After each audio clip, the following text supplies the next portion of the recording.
Olá, pessoas da minha internet, tudo bem com vocês? O vídeo de hoje, gente, vai ser um vídeo especial, porque esse vídeo faz parte do nosso crossover de youtubers, que na verdade já até participei de um outro aí, não sei se vocês vão lembrar, que foi em comemoração aos 80 anos do Batman. Vou deixar o link desse vídeo aqui na descrição para quem ainda não conferiu. E hoje o tema do nosso crossover é um pouquinho diferente. Cada canal que vai participar aí vai falar de um filme de terror diferente. Eu vou falar então dos filmes Evil Dead ou A Morte do Demônio, mais precisamente daquele clássico lá de 1981, e vou fazer um comparativo com o filme que foi feito em 2013, ok? Então, se você gostar do vídeo, não esqueça depois de clicar aí no gostei. Se for novo por aqui, aproveite e já se inscreve se gostar do conteúdo e vamos lá!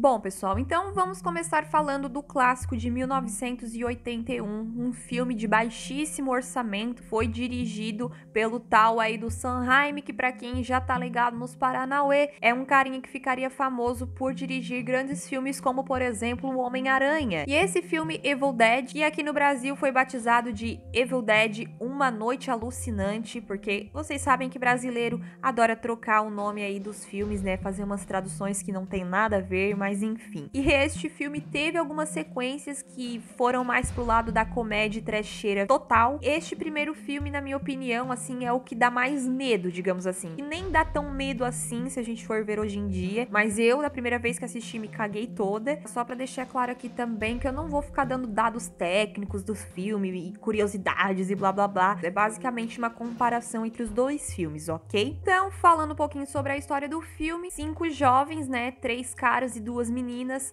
resolvem passar um final de semana numa cabana lá onde o diabo perdeu as botas, literalmente, né? Então essas pessoas que estavam ali na cabana era o Ash com a namorada dele, o Scott com a sua namorada também e a irmã do Ash, que basicamente estava ali para segurar vela, né? E quando eles chegam lá, eles já sentem assim aquele clima meio sombrio. A irmã do Ash, inclusive, ela sempre tá com um caderninho desenhando, ela gosta de desenhar, então do nada ela sente que uma força maligna ali força ela a fazer um desenho bem estranho ali naquele papel, naquele caderno dela. Então ela já vê que tem alguma coisa muito estranha por ali. Aí mais tarde eles estão lá reunidos, batendo uma larica, jantando, né? E do nada abre a porta de um porão que tem ali, abriu a porta sozinha, fez um barulhão, eles já se cagaram todo, né? E foram ver o que que era. Descem lá naquele porão e lá eles veem que tem um gravador. Então, metidos como são, né? Já que não tinha nada mais interessante pra fazer por ali, eles começam a fuxicar naquelas coisas e ligam aquele gravador. E no gravador tinha um cara, né, que mais precisamente era um arqueólogo, e nessa gravação ele recita o trecho de um livro, que era justamente o livro do capiroto lá, e quando ele recita isso, né, mesmo que na gravação, automaticamente ele liberta o capeta, mas ninguém sabe disso. Só a irmã ali do Ash, que parecia que era uma pessoa já meio sensitiva, ela já tava se cagando toda, né? Até ela pede pro cara lá, desliga essa merda aí, ô abençoado. Mas não, ele não queria desligar. E aí, como era de se esperar, a primeira pessoa que toma no brioco, que é possuída pelo ritmo ragatanga, mais precisamente pelo capeta, né? É a irmã do Ash. Ela tá lá de boa na lagoa, dentro da cabaninha lá, escuta um barulho na rua, e aí, o que que ela faz, né? Como qualquer personagem burro de filme de terror, ela vai na rua ver o que que tá acontecendo, né? Lá no meio do matagal. Que é uma coisa assim que, gente, tá na cara que vai dar merda, mas esses personagens de filme de terror, eles sempre tomam as mesmas atitudes burras, né? Capaz que eu ia escutar um barulho lá no meio do mato e ia me enfiar lá. Tá na cara que eu ia me ferrar, né? Mas enfim. E aí, o que que acontece? Acontece a cena mais mirabolante que eu já vi em toda a minha vida num filme. Ela é estuprada por galhos, por cipós ou alguma coisa do tipo, né? E seria ali um estupro barra possessão, né? Porque depois daquele estupro ali,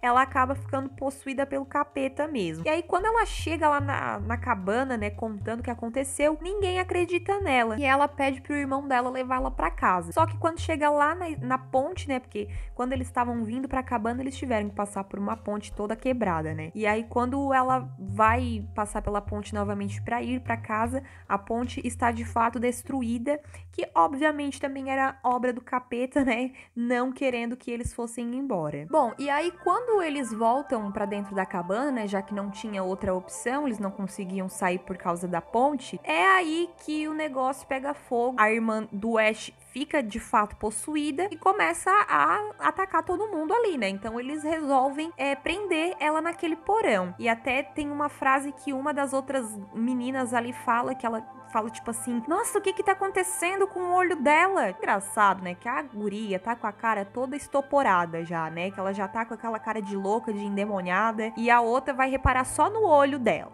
né? Mas tudo bem, tudo bem. Vamos aí pros próximos capítulos dessa novela. E aí, em resumo, até porque eu não quero dar muito spoiler, né? Se bem que o que eu vou falar agora já é meio que um spoiler, né? Enfim, todo mundo se ferra, tá? Pra falar bem o português brasileiro aqui. E o único sobrevivente é o Ash, que ele sai ali no final como se fosse o grande herói, né? Inclusive, até hoje, muitos fãs da franquia têm o Ash como um grande herói, até porque nos outros filmes mesmo ele tá bem vida louca, né? Enfim. Mas, basicamente, é isso aí, tá, pessoal? E o que eu tenho pra falar, assim, desse filme de modo geral é que eu gosto bastante dele, porque como eu falei, da primeira vez que eu assisti, gente, eu me caguei toda. Ele não é um filme com grandes efeitos, até como eu falei antes, né? Ele é um filme de baixo orçamento, só que, eu não sei, eu tenho um sentimento de medo quando eu vejo esse filme. Hoje em dia, até que não tanto. E as mulheres, quando vão ficando possuídas, né, elas ficam, assim, com uma cara muito sinistra. São maquiagens, né, efeitos práticos ali que, na minha opinião, funcionam muito bem nesse filme. Me deixaram com medo. E ele tem algumas cenas nojentas que lembram meio, assim, um gore, mas não é aquele gore tão violento, né? É uma coisa assim que até dá pra aturar. E por mais que muitas pessoas digam que esse filme é tosco, tem muita coisa ali babaca, né? Que chega a ser engraçado e tal. De fato, tem coisas que até são engraçadas. Mas eu continuo dizendo, esse filme me dá medo sim. Mas agora vamos falar então do remake, né? Que é um filme de 2013 e que, pra falar a verdade, gente, eu não sei se ele é um remake, se ele é uma continuação do primeiro filme, se ele é uma mistura. Mas enfim, nesse filme tem os 5 jovens, então, na cabana. A premissa é basicamente a mesma, mas o que me faz até pensar que esse filme não é um remake é que o nome dos personagens já não é o mesmo. Então, aqui não tem o Ash, o Scott, a Cheryl, enfim. Tem sim 5 jovens, mas eles têm nomes diferentes e uma história bem diferente também. E, inclusive, quando eles chegam ali na cabana, já dá a entender que aquela cabana era da família deles, né? Então tem uma história ali por trás, enfim. Uma outra coisa também é que aqui, quando eles chegam na cabana, tem um cachorrinho acompanhando eles têm um dog de estimação. E no final deste filme, tem uma cena pós-créditos onde aparece o personagem Ash, lá do primeiro filme, né? Então, por isso que eu acho que não é um remake, mas continuemos aí com a história. E a premissa inicial, como eu falei, é a mesma, né? 5 jovens que vão passar um final de semana nessa cabana medonha aí. Só que dessa vez eles não vão lá só porque eles querem ficar de boa na lagoa. Eles vão lá porque tem uma dessas jovens que se chama Mia, que inclusive é a protagonista, né? Que ela é meio assim das dorgas, né? Ela gosta de usar uns tóxicos. Então eles estão indo lá pra essa cabana pra ela se desintoxicar. E nesse filme, eles trazem várias referências aos filmes antigos, não só o primeiro de 81, como as sequências também. E a primeira referência que a gente vê ali é que quando eles chegam na cabana, a Mia acaba sentando em cima do capô de um carro que tá todo velho, parado lá no quintal da cabana, né? E esse carro a gente já consegue ver que é o carro do Ash, né? O carro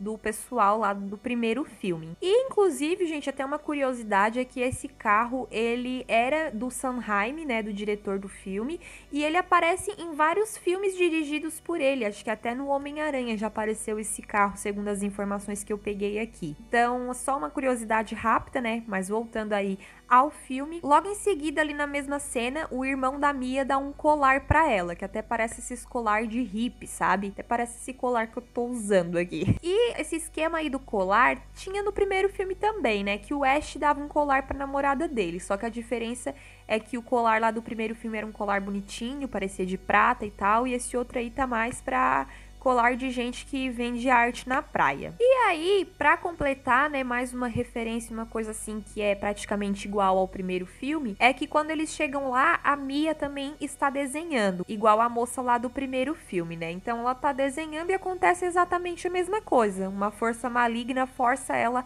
a desenhar ali uma coisa meio capirotesca e iniciamos então de fato ali a história. E dessa vez, quando eles chegam lá dentro da cabana, a Mia começa a sentir um cheiro muito estranho, cheiro podre de carniça, e aí todo mundo já começa: não, ela tá sentindo cheiro ruim porque é o efeito das drogas, né? O efeito da abstinência. Assim, nesse momento, gente, tudo daí, coitada da guria, tudo era efeito das drogas. É impossível que ninguém sentia um cheiro de carniça daquele, né?